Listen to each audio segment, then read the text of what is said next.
Livro no Invisível. De Leon Denis, 1903. Introdução.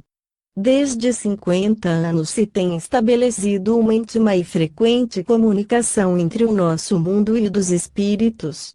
Soergueram-se os véus da morte, em lugar de uma face lúgubre, o que nos apareceu foi um risonho e benévolo semblante.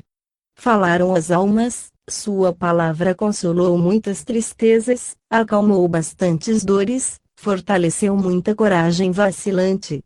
O destino foi revelado, não já cruel, implacável como o pretendiam antigas crenças, mas atraente, equitativo, para todos esclarecido pelas fulgurações da misericórdia divina. O espiritismo propagou-se, invadiu o mundo. Desprezado, repelido ao começo, acabou por atrair a atenção e despertar interesse. Todos quantos se não imobilizavam na esfera do preconceito e da rotina e o abordaram desassombradamente foram por ele conquistados. Agora penetra por toda parte, instala-se em todas as mesas, tem ingresso em todos os lares. A sua voz, as velhas fortalezas seculares, a ciência e a própria Igreja, até aqui hermeticamente aferrolhadas, arrasam suas muralhas e entreabrem suas portas. Dentro em pouco se imporá como soberano. Início da nota do redator. Veja-se a obra de Monsenhor Cholet, bispo de Verdun, Contribuição do Ocultismo à Antropologia. Leteleux, editor, Paris, sem data. Fim da nota do redator. Que traz ele consigo? Será sempre por toda parte a verdade, a luz e a esperança. Ao lado das consolações que caem na alma como orvalho sobre a flor, de par com o jorro de luz que dissipa as angústias do investigador e ilumina a rota, não haverá também uma parte de erros e decepções?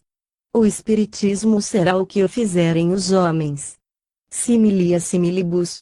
Ao contato da humanidade as mais altas verdades às vezes se desnaturam e obscurecem. Pode constituir-se uma fonte de abusos. A gota de chuva, conforme o lugar onde cai, continua sendo pérola ou se transforma em lodo. É com desgosto que observamos a tendência de certos adeptos no sentido de menosprezar a feição elevada do Espiritismo, a fonte dos puros ensinamentos e das altas inspirações, para se restringirem ao campo da experimentação terra-terra, a investigação exclusiva do fenômeno físico. Pretender-se acomodar o Espiritismo no acanhado leito da ciência oficial, mas esta, inteiramente impregnada das teorias materialistas, é refratária a essa aliança. O estudo da alma, já disse difícil e profundo, lhe tem permanecido impenetrável. Os seus métodos, por indigentes, não se prestam absolutamente ao estudo, muito mais vasto, do mundo dos espíritos. A ciência do invisível há de sempre ultrapassar os métodos humanos.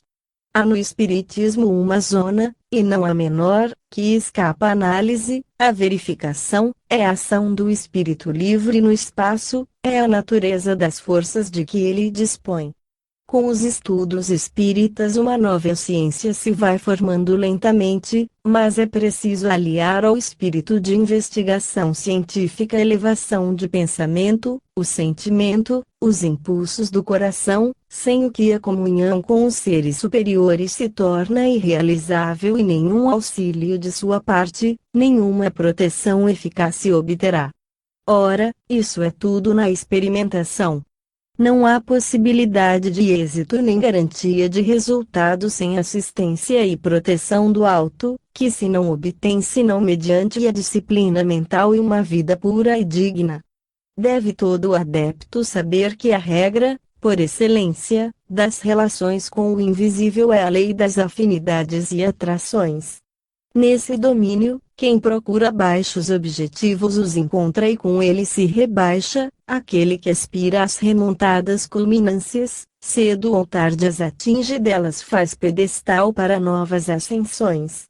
Se desejais manifestações de ordem elevada, fazei esforços por elevar-vos a vós mesmos. O bom êxito da experimentação, no que ela tem de belo e grandioso, a comunhão com o mundo superior, não o obtém o mais sábio, mas o mais digno, o melhor, aquele que tem mais paciência e consciência e mais moralidade. Com o cercearem o espiritismo, imprimindo-lhe caráter exclusivamente experimental, pensam alguns agradar ao espírito positivo do século, atrair os sábios ao que se denomina de psiquismo. Desse modo, o que sobretudo se consegue é pôr-se em relação com os elementos inferiores do além, com essa multidão de espíritos atrasados, cuja nociva influência envolve, oprime os médiuns, os impele à fraude e espalha sobre os experimentadores eflúvios maléficos e, com eles, muitas vezes, o erro e a mistificação. Numa ânsia de proselitismo, sem dúvida louvável quanto ao sentimento que a inspira, mas excessiva e perigosa em suas consequências, desejam-se os fatos a todo custo. Na agitação nervosa com que se busca o fenômeno, chega-se a proclamar verdadeiros os fatos duvidosos ou fictícios. Pela disposição de espírito mantida nas experiências, atraem-se os espíritos levianos, que em torno de nós pululam. Multiplicam-se as manifestações de mau gosto e as obsessões das energias que supõem dominar.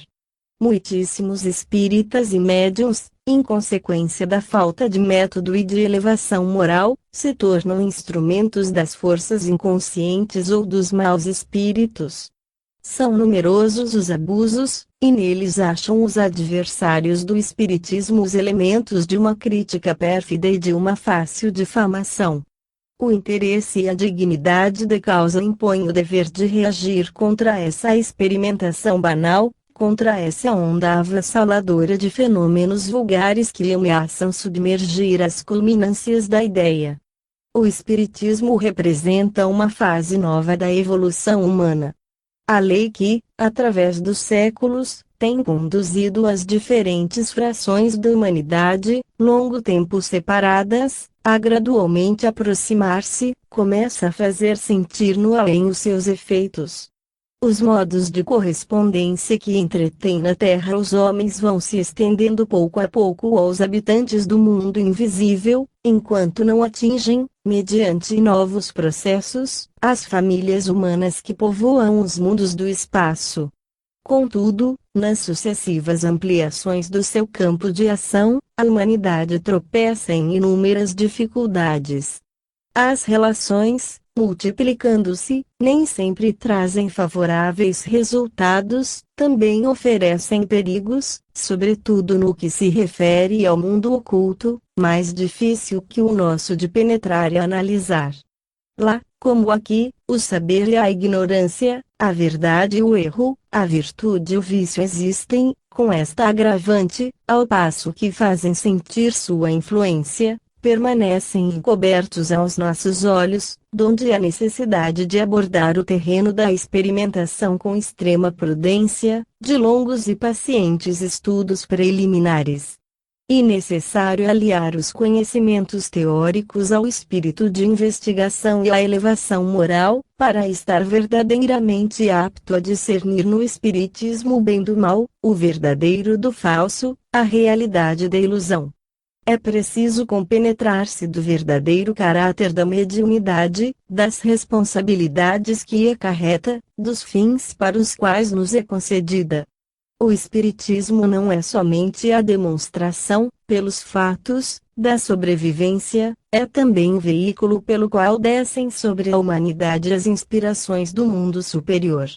A esse título é mais que uma ciência, é o ensino que o céu transmite à terra, reconstituição engrandecida e vulgarizada das tradições secretas do passado, o renascimento dessa escola profética que foi a mais célebre escola de médiuns do Oriente. Com o Espiritismo, as faculdades, que foram outrora o privilégio de alguns, se difundem por um grande número. A mediunidade se propaga, mas de par com as vantagens que proporciona, é necessário estar advertido a respeito de seus escolhos e perigos. Há, na realidade, dois tipos de espiritismo. Nos põe em comunicação com os espíritos superiores e também com as almas queridas que na Terra conhecemos e que foram a alegria da nossa existência. É por ele que se efetua a revelação permanente, a iniciação do homem nas leis supremas.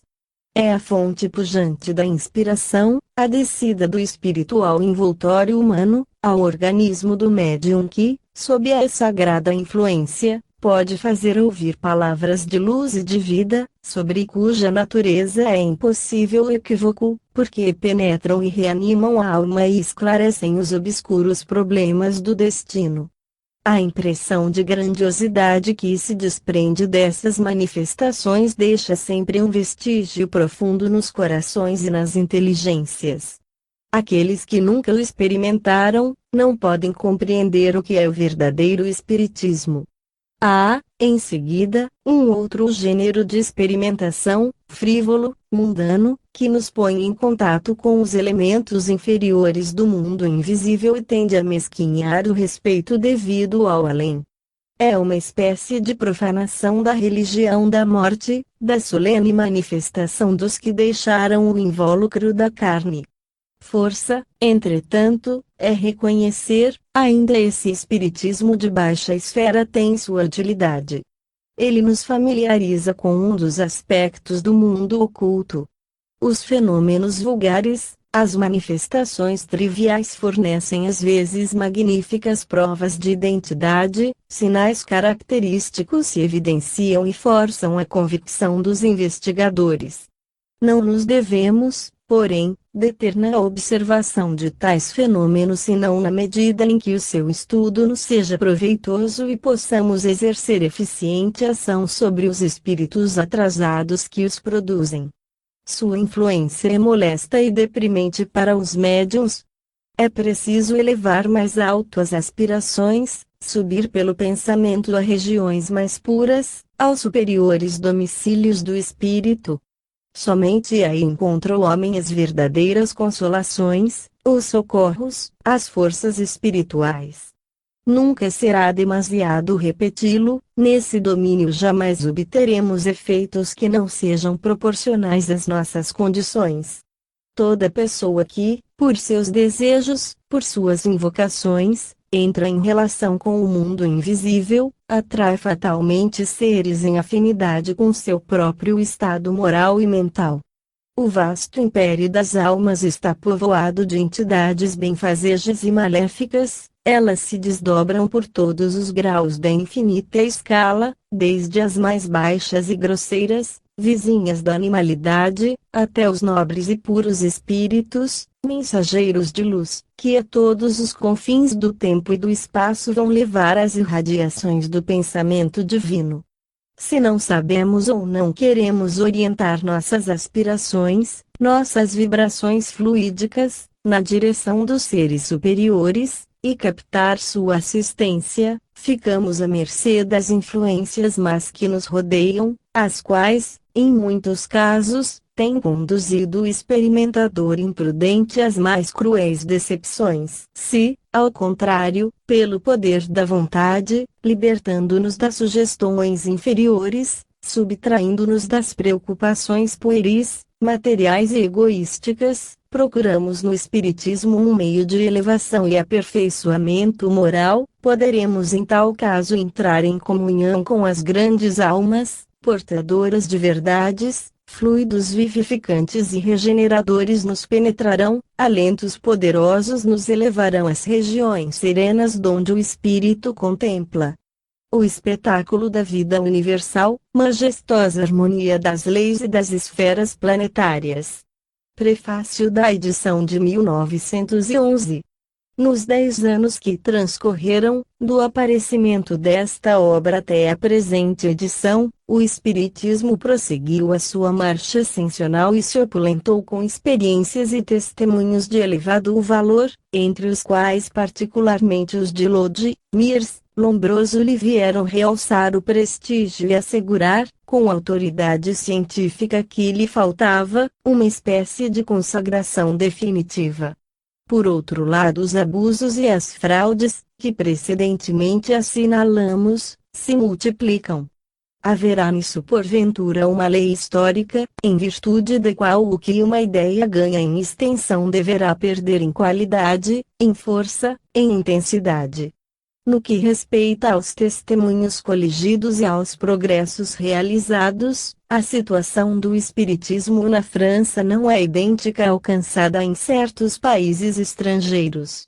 Enquanto na Inglaterra e na Itália conquistou ele, nos círculos acadêmicos, adesões de singular notoriedade, a maioria dos sábios franceses adotou a seu respeito uma atitude desdenhosa e, mesmo, de aversão. 2. No que revelaram eles bem escassa clarividência, porque, se a ideia espírita apresenta, às vezes, exageros, repousa, entretanto, em fatos incontestáveis e corresponde às imperiosas necessidades contemporâneas.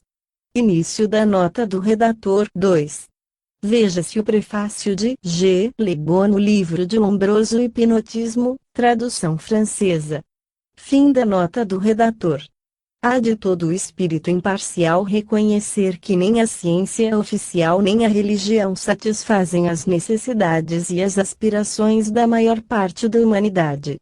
Não é de admirar, portanto, que tantos homens tenham procurado em domínios pouco explorados, posto que abundantíssimos em subsídios psicológicos, soluções e esclarecimentos que as velhas instituições não são capazes de lhes fornecer. Pode esse gênero de estudos desagradar a uns tantos timoratos e provocar, de sua parte, condenações e críticas. Arrazoados aos que o vento leva. Apesar das exigências, das objurgações e anátemas, as inteligências não cessarão de encaminhar-se ao que mais justo, melhor e mais claro lhes parece. As repulsas de uns e as desaprovações de outros nada conseguirão. Fazei mais e melhor, é a objeção que se oporá. Padres e sábios, que vos podeis consagrar aos lazeres do espírito, em lugar de escarnecer ou fulminar no vácuo, mostrai-vos capazes de consolar, de amparar os que vergam sob um trabalho material esmagador, de lhes explicar o motivo de seus sofrimentos e lhes fornecer as provas de compensações futuras. Será o único meio de conservardes a vossa supremacia. Pode-se, além disso, perguntar qual será mais apto a julgar os fatos e discernir a verdade, se um cérebro atravancado de prevenções e de teorias preconcebidas ou se um espírito livre, emancipado de toda a rotina científica e religiosa. Por nós responde a história. É indubitável que os representantes da ciência oficial têm prestado valiosos serviços ao pensamento e muitos extravios lhe evitaram. Quantos obstáculos, porém, não opuseram eles, em numerosos casos, à ampliação do conhecimento, verdadeiro e integral. O professor Charles Richet, que é autoridade na matéria, pôs rigorosamente em relevo, em Análise de Ciências Psíquicas, de janeiro de 1905, os erros e as debilidades da ciência oficial. A rotina ainda hoje impera nos meios acadêmicos, todo sábio que se esquiva a seguir a trilha consagrada é reputado herético excluído das prebendas vantajosas. Demonstração lamentável desse fato é o exemplo do Dr. Paulo Gibier, obrigado a expatriar-se para obter uma colocação. A esse respeito não se tem a democracia mostrado menos absolutista nem menos tirânica que os regimes decaídos. Aspira ao nivelamento das inteligências e proscreve os que a procuram libertar das materialidades vulgares. A interiorização dos estudos depauperou o pensamento universitário, deprimiu os caracteres, paralisou as iniciativas. Inutilmente se procuraria entre os sábios, na França, um exemplo de intrepidez moral comparável aos que deram, na Inglaterra, William Crookes, Russell Wallace, Lodge, etc., Lombroso e outros, na Itália. A única preocupação que parece terem os homens em evidência é modelar suas opiniões pelas dos senhores do momento, a fim de se beneficiarem dos proventos de que são estes os dispensadores. Em matéria de psiquismo parece haver carência do vulgar bom senso à maioria dos cientistas. O professor Flournoy o confessa, para a humanidade das remotas eras, como atualmente ainda para a grande massa que a compõe, a hipótese espírita é a única verdadeiramente conforme ao mais elementar bom senso, quanto a nós, cientistas, saturados de mecanismo materialista desde os bancos escolares, essa mesma hipótese nos revolta até às maiores profundezas do bom senso, igualmente mais elementar. 3. Início da nota do redator. 3. Espíritos e Médiuns, página 230, Paris, Fischbacher, editor, 1911. Fim da nota do redator. Em apoio de suas asserções, cita ele os dois seguintes exemplos: 4. Relativos a um fato universalmente reconhecido verdadeiro. Início da nota do redator. 4. Espíritos e Médiuns, página 226, Paris, Fischbacher, editor, 1911. Fim da nota do redator. O grande Eliottis, relata o Sr. Barrett, certa vez disse que nem o testemunho de todos os membros da sociedade real, nem a evidência de seus próprios sentidos o poderiam convencer sequer da transmissão de pensamento, impossível que era esse fenômeno. Um ilustre biologista, refere também o Sr. W. James, teve ocasião de me dizer que, mesmo que fossem verdadeiras as provas da telepatia, os sábios se deveriam coligar para suprimir ou conservar ocultas, pois que tais fatos destruiriam a uniformidade da natureza e toda a espécie de outras coisas de que eles, sábios, não podem abrir mão, para continuar suas pesquisas. Os fatos espíritas, entretanto, se têm multiplicado, imposto com tamanho império que os sábios se têm visto obrigados à tentativa de os explicar. Não são, porém, as elucubrações psicofisiológicas de Pierre Janet, as teorias poligonais do Dr. Gracey, nem a criptonésio de T.H. Flournoy que podem satisfazer aos pesquisadores independentes. Quando se possui alguma experiência dos fenômenos psíquicos, fica-se pasmado ante a penúria de raciocínio dos críticos científicos do espiritismo. Escolhem eles sempre, na multidão dos fatos, alguns casos que se aproximem de suas teorias e silenciam cuidadosamente de todos os inúmeros que as contradizem. Será esse procedimento realmente digno de verdadeiros sábios? Os estudos imparciais e persistentes induzem a outras conclusões.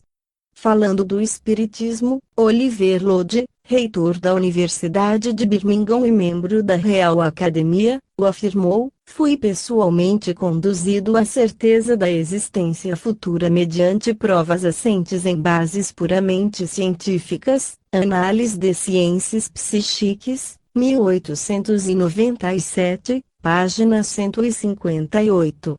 J. Sloop, professor da Universidade de Colômbia, escrevia: a prudência e reserva não são contrárias à opinião de que a explicação espírita é, até agora, a mais racional. Se, pois, não têm sido poupados sarcasmos aos espíritas, nas esferas científicas, há, como se vê, sábios que lhes têm sabido fazer justiça. O professor Barrett, da Universidade de Dublin, se exprimia do seguinte modo, por ocasião de sua investidura na presidência da Society for Psychical Research em 29 de janeiro de 1904, 5. Início da nota do redator. 5. Ver Revue des Études Psychiques, junho de 1904. Fim da nota do redator. Não poucos dos que me ouvem se recordam certamente da cruzada outrora empreendida contra o hipnotismo, que então se denominava mesmerismo. As primeiras pessoas que com tais estudos se ocuparam foram alvo de incessantes opugnações do mundo científico e médico, de um lado, e do mundo religioso, do outro. Foram denunciadas como impostoras, repudiadas como párias, enxotadas, sem cerimônia, das sinagogas da ciência e da religião. Passava-se isso numa época bastante próxima de nós para que eu tenha necessidade de o recordar. A ciência médica e filosófica não pode deixar de curvar as cabeças envergonhadas, lembrando-se desse tempo e vendo o hipnotismo e o seu valor terapêutico atualmente reconhecidos, tornados parte integrante do ensino científico em muitas escolas de medicina, sobretudo no continente. Não é nosso dever cultuar hoje a memória daqueles intrépidos pesquisadores, que foram os primeiros desse ramo dos estudos psíquicos. Não devemos, do mesmo modo, esquecer esse pequeno grupo de investigadores que, antes do nosso tempo e ao fim de pacientes e demoradas pesquisas, tiveram a coragem de proclamar sua crença em tais fenômenos, que denominaram espiríticos.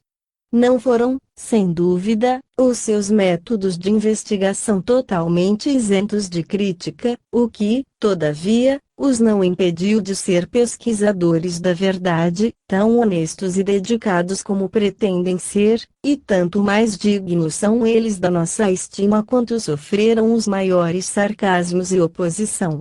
Os espíritos fortes sorriam então, como agora, dos que mais bem informados que eles se mostravam. Suponho que todos somos inclinados a considerar o nosso próprio discernimento superior ao do nosso próximo.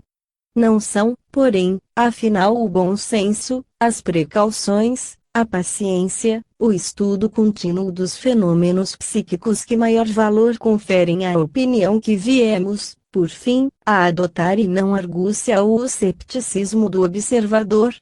Devemos ter sempre em consideração que o que é afirmado, mesmo pelo mais obscuro dos homens, em resultado de sua experiência pessoal, é sempre digno de nos prender atenção, e o que é negado, mesmo pelos mais reputados indivíduos, desde que ignoram a coisa, jamais nula deve merecer.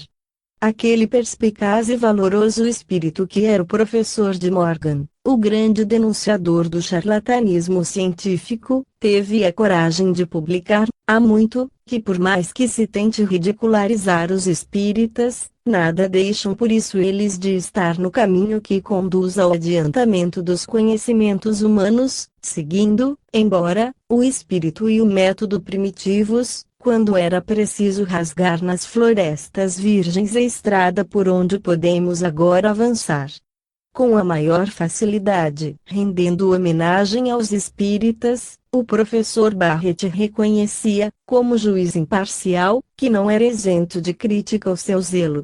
Hoje, como então, essa opinião é inteiramente justificada. A exaltação de uns tantos adeptos, o seu entusiasmo em proclamar fatos duvidosos ou imaginários e a insuficiência de verificação nas experiências têm prejudicado muitas vezes a causa que acreditavam servir. É isso talvez o que, até certo ponto, justifica a atitude retraída, por vezes hostil, de alguns sábios a respeito do espiritismo. O professor C.H. Richet escrevia nos Anales de Ciências Psíquicas, de janeiro de 1905, página 211, se os espíritas foram muito arrojados, usaram, entretanto, de bem pouco vigor e é uma deplorável história de suas aberrações. Basta por agora ficar estabelecido que eles tinham o direito de ser muito arrojados e que não lhes podemos, em nome da nossa ciência falível, incompleta, ainda embrionária, censurar esse arrojo. Dever-se-lhes-ia, ao contrário, agradecer o terem sido tão audaciosos. As restrições do Sr. Richet não são menos fundadas que os seus elogios. Muitos experimentadores não conduzem os seus estudos com a ponderação e a prudência necessárias. Empenham-se, de preferência, em obter as manifestações tumultuárias, as materializações numerosas e repetidas, os fenômenos de grande notoriedade, sem considerar que a mediunidade só excepcionalmente e de longe em longe pode servir à produção de fatos desse gênero. Quando tem à mão um médium profissional dessa categoria, o atormentam e esgotam. Levam-no fatalmente a resvalar para a simulação. Daí as fraudes, as mistificações, assinaladas por tantas folhas públicas. Muitíssimo preferíveis são, a meu ver, os fatos mediúnicos de índole mais íntima e modesta, as sessões em que predominam a ordem, a harmonia e a comunhão dos pensamentos, por cujo veículo fluem as coisas celestes, como orvalho, sobre a alma sequiosa e a esclarecem, confortam e melhoram. As sessões de efeitos físicos, mesmo quando sinceras, sempre me deixaram uma impressão de vácuo, de desgosto e mal-estar, em razão das influências que nelas intervêm. Há médiuns profissionais deveram sem dúvida sábios como Crookes, Sloop, Lombroso, etc., os excelentes resultados que obtinham, em suas experiências, porém, adotavam precauções de que não costumam os espíritas munir-se. Em sessões de materialização realizadas em Paris por um médium americano, em 1906 e 1907, e que alcançaram desagradável notoriedade, haviam os espíritas estabelecido um regulamento que os assistentes se comprometiam a observar e de cujas estipulações resultava a inesperada consequência de isentar o médium de toda a eficaz verificação. A obscuridade era quase completa no momento das aparições. Os assistentes tinham que conversar em voz alta, cantar, conservar as mãos presas formando a cadeia magnética e, além de tudo, abster-se de tocar nas formas materializadas. Desse modo, a vista, o ouvido, o tato ficavam pouco menos que aniquilados.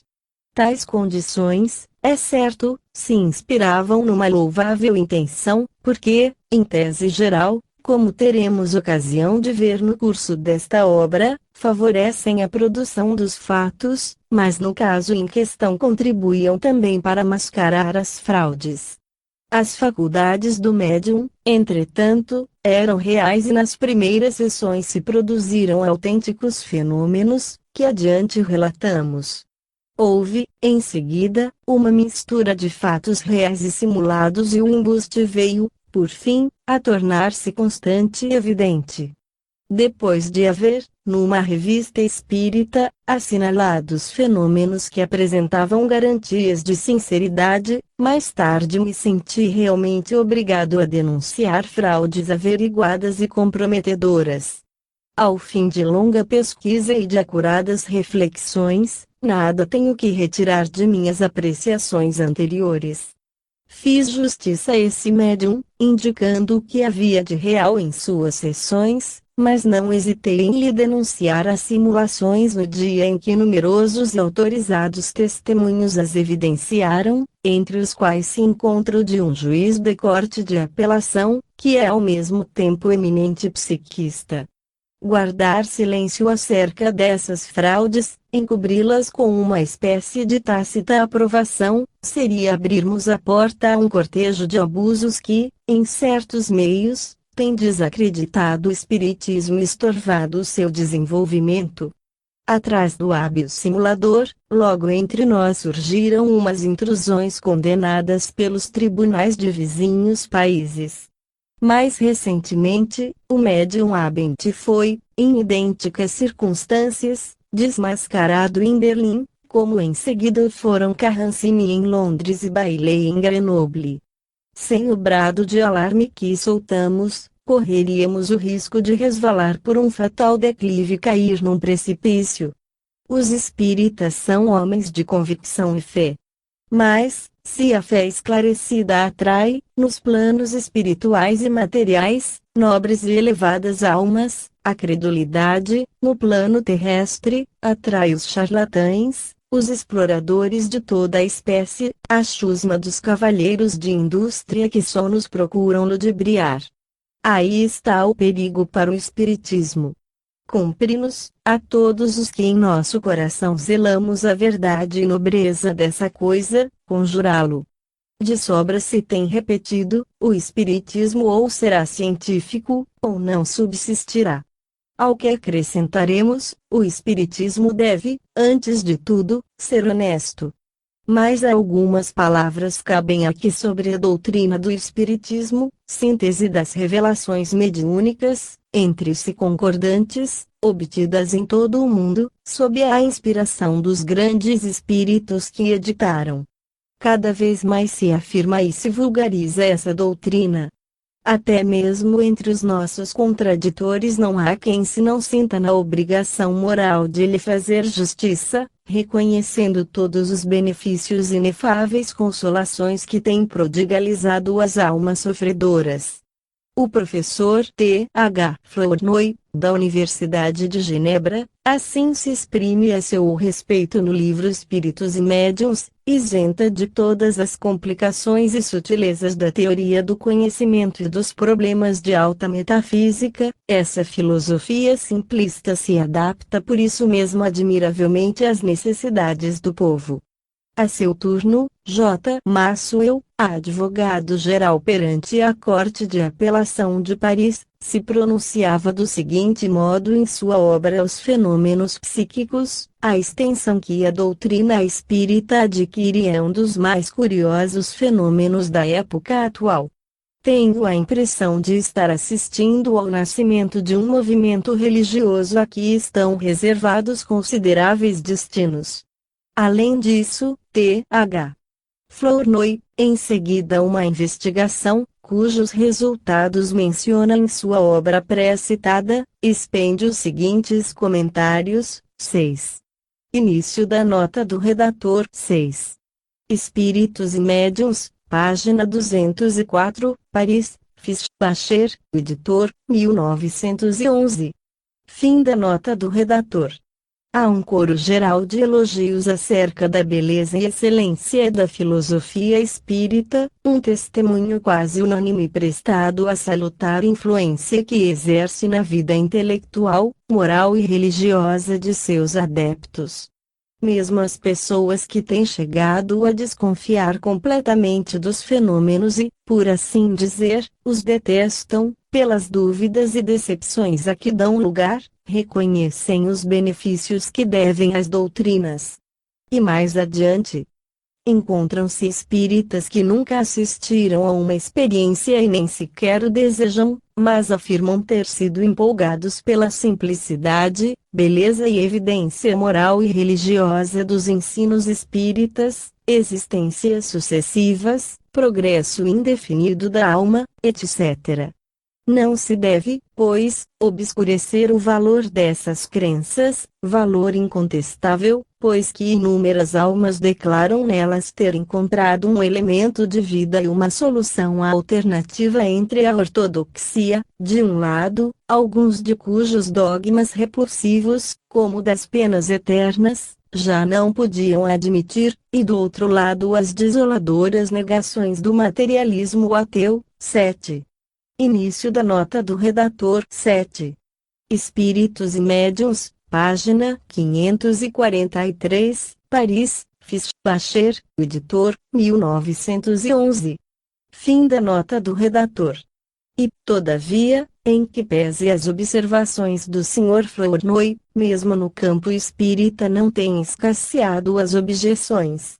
Entre os que são atraídos pelo aspecto científico do espiritismo, alguns há que menosprezam a filosofia. É que para apreciar toda a grandeza da doutrina dos espíritos é preciso ter sofrido. As pessoas felizes sempre são mais ou menos egoístas e não podem compreender que fonte de consolação contém essa doutrina. Podem interessar-lhes os fenômenos, mas para lhes atear a chama interior são necessários os frios sopros da adversidade. Só aos espíritos amadurecidos pela dor e a provação as verdades profundas se patenteiam em toda a plenitude. Em assuntos dessa ordem tudo depende das anteriores predisposições. Uns, seduzidos pelos fatos, se inclinam de preferência à experimentação. Outros, esclarecidos pela experiência dos séculos transcorridos ou pelas lições da atual existência, colocam o ensino acima de tudo. A sapiência consiste em reunir as duas modalidades do espiritismo num conjunto harmônico. A experimentação, como o veremos no curso desta obra, exige qualidades não vulgares. Muitos, baldos de perseverança, depois de algumas tentativas infrutíferas, se afastam e regressam à indiferença, por não terem obtido com a desejada presteza as provas que buscavam. Os que sabem perseverar, cedo ou tarde, encontram os sólidos e demonstrativos elementos em que se firmará uma convicção inabalável. Foi o meu caso. Desde logo me seduziu a doutrina dos espíritos, as provas experimentais, porém, foram morosas. Só ao fim de 10 ou 15 anos de pesquisa foi que se apresentaram irrecusáveis, abundantes. Agora encontro explicação para essa longa expectativa, para essas numerosas experiências coroadas de resultados incoerentes e, muitas vezes, contraditórios. Eu não estava ainda amadurecido para a completa divulgação das verdades transcendentes. À medida, porém, que me adiantava na rota delineada, a comunhão com os meus invisíveis protetores se tornava mais íntima e profunda. Sentia-me guiado através dos embaraços e dificuldades da tarefa que me havia imposto. Nos momentos de provação, doces consolações baixavam sobre mim. Atualmente chego a sentir a frequente presença dos espíritos, a distinguir, por um sentido íntimo e seguríssimo, a natureza e a personalidade dos que me assistem e inspiram. Não posso, evidentemente, facultar a outrem as sensações intensas que percebo e que explicam a minha certeza do além, a absoluta convicção que tenho da existência do mundo invisível. Por isso é que todas as tentativas por me desviar da minha senda têm sido e serão sempre inúteis. A minha confiança, a minha fé, é alimentada por manifestações cotidianas. A vida se me desdobrou numa existência dupla, dividida entre os homens e os espíritos. Considero por isso um dever sagrado esforçar-me por difundir e tornar acessível a todos os conhecimentos das leis que vinculam a humanidade da Terra do espaço e traçam a todas as almas o caminho da evolução indefinida. Setembro de 1911